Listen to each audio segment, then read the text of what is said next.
So what's good, homies? It's your man, Dr. BOA. You know, a lot of times the issues that younger women have are not necessarily based on what they haven't learned, but more so based on what they've been taught by the women who came before them. So when I'm talking to a younger woman in a consultation, man, I always let her know to look at the things she's been told by older women. Look at how they might affect society, how they are affecting society, and how they're affecting her chances to have that thing that she wants, which is more times than not a man who's gonna, respect her as much as she deserves to be respected and love her as much as she deserves to be loved, and then adjust accordingly. But someone sent me a video on IG, man, of the most egregious example of an older woman misleading a younger woman. And this woman happens to be the mother of this younger woman. And what she tells her to do with her body and how to view the world and how to interact with men as it pertains to her body just goes to show that when a woman gets to a point where she's older and her body doesn't afford her the luxuries that it once did, she then realizes that it was her body the whole time.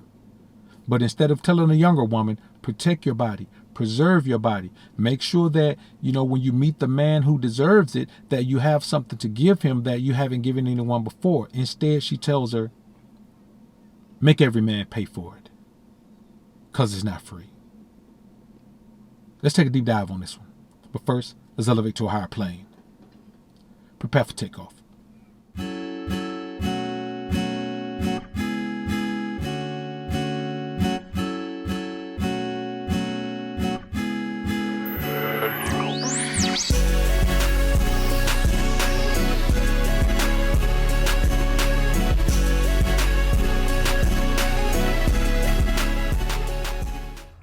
I don't feel comfortable with giving it away for free.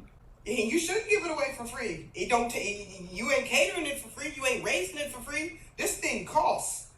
Massengill, soap, Vagisil. No, this thing costs. And you just gonna give it to somebody for free? It don't necessarily have to be monetary, but respect, dinner, open up the door, trips, movies, pay some rent. I don't know, change the oil. Hell, go give me a down payment on the car. Nowadays, even if it's monetary, you a prostitute. No, that ain't no prostitute. That's you knowing your worth. Give me a down payment on a car. I need a new car. I need something. My rent need to be paid. I'd like to buy me a house. Can you put in on that? I don't know. Donate some better favors than a hard. No, that's all you got to offer. Every other man over here got that same thing. What makes yours so special that I got to give me up for free? Hello. Now, the reality of the scenario is this, man. What you hear in this video is a woman who is hell-bent on making sure that she tells her younger generation, her younger version, to get more than she got for her Thoughtastic voyage.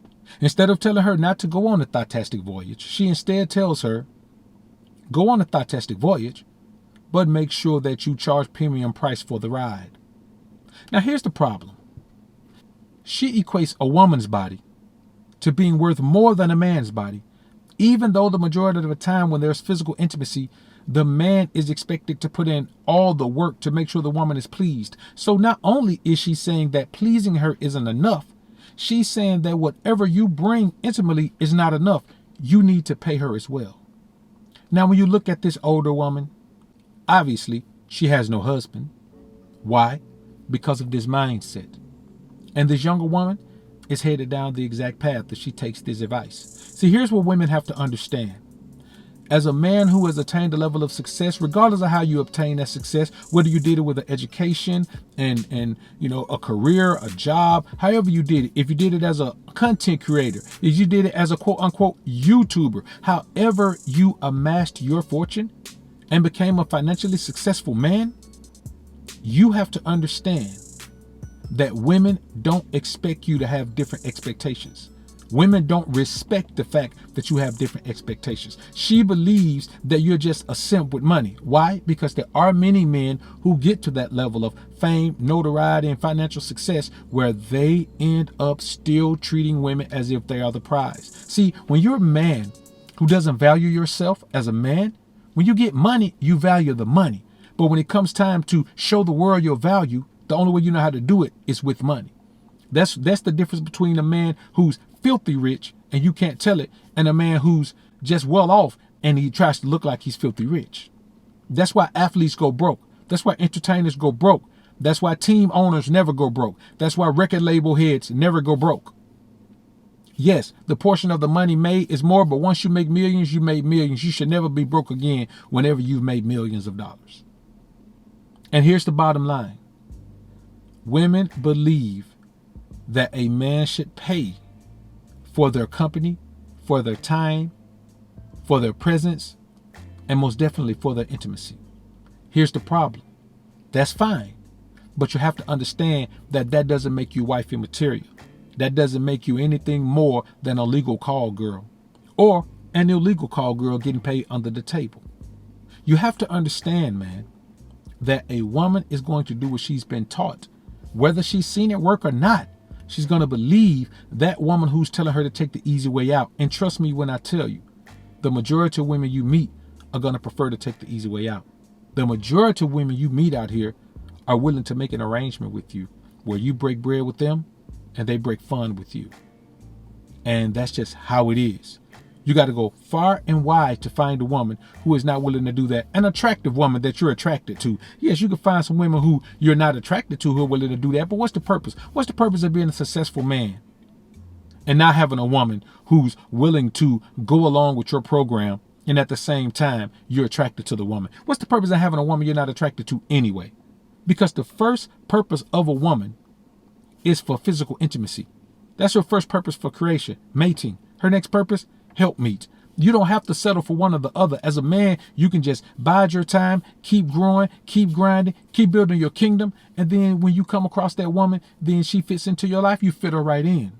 But in a scenario like this older woman is adamantly telling this woman, she's vehemently explaining to her that you need to charge men more than their presence, than their time, than their effort, than their energy. All four of those things. Let me tell you something. Your focus, your time, your energy, and your effort. All of those things can make you rich. Those four things can make you rich. Those four things can get you fit. Those four things can get you anything that you want to accomplish in life. But you're supposed to give those four things to a woman and pay her to take them too. You men have to understand. We live in a society where women believe that they are worth everything you have and more. And most of these women haven't heard the After 7 song, but their mothers heard the After 7 song. Their grandmothers heard the After 7 song. This is what's being perpetuated generation after generation and what's being perpetuated to boys and young men. They're being taught how to take care of women, whether they deserve it or not. They're being taught how to step and fetch and kowtow to women. They never deserve that. They're being taught how to submit to women. They never deserve that. They're being taught how to embrace a woman as their boss. That's not what we want them to do. But not only are they being taught that by women, they're being taught that by us as well. And the bottom line is, it's our responsibility to make sure these boys know the difference. I don't have a problem with a man telling a boy, hey man, just don't worry about these women. It's better not to worry about them than to get caught up with them because you're not prepared to deal with them. And here's the problem. They always want to say, well, you shouldn't get a woman from here. You shouldn't get a woman from there. Man, you should get a woman from anywhere in the world if she's going to buy into your process. So you got a lot of guys who just simply don't believe that they can do better than an aggressive, combative, confrontational woman. Even though the book of Proverbs expressly states so much, in fact, that it's expressed 2 times that it's better to dwell in the corner of the rooftop or it's better to dwell in the wilderness than with a combative, aggressive, confrontational, loudmouth, don't know how to be quiet, don't show no shut-uppiness, don't show no obedience woman. Shut-uppiness and obedience is all that matters. And I've been cutting women loose all throughout my life, especially recently. Some women that some of you guys might marry. And I've been cutting them loose because they don't exhibit shut-uppiness and obedience. They exhibit every other thing. You understand what I'm saying? From beauty to infinity to virginity. But if shut-uppiness and obedience is not present, I don't care nothing about none of that. Because I would rather have a woman who is not a virgin, who exhibits shut uppiness and obedience 24/7, than to have a woman who is a virgin and doesn't. And that's just the reality of it. You men have to keep in mind that you have the right to demand what you want from a woman. As a matter of fact, you better exercise that right to demand what you want from a woman, because a woman ain't going to give you nothing that you don't demand. She's not going to roll up and volunteer shut uppiness and obedience. She's not going to roll up and volunteer loyalty. She's not going to roll up and volunteer dedication. She's not going to roll up and volunteer nothing except to show up and show out so you can give her what she wants. It's not bad. It's not good. It's real. And I want you men to keep that in mind. No matter what you've been told, no matter what you've been shown, the bottom line is, as we see in this video, and there are several other examples that we've seen and heard, a woman will do the least amount of work she has to do in order to procure the greatest amount of your resources. All of your resources: time, effort, energy, focus, dedication, finance, lack of masculinity, embracing of femininity, fellowship, and just overall giving up on your quality of life in order to give a woman the quality of life she wants. They all will give the least amount of effort and energy they can and take all of that in return. Why? Because older wall bangers like this woman in this video are telling them that in such a way that they have no reason to believe otherwise, except they open their eyes and look at the condition of that woman and see she ain't got no man, and she got frown lines in her face because she's not happy. Y'all comment down below and let me know what you think about this topic, man. I look forward to hearing what you men have to say. I'm out.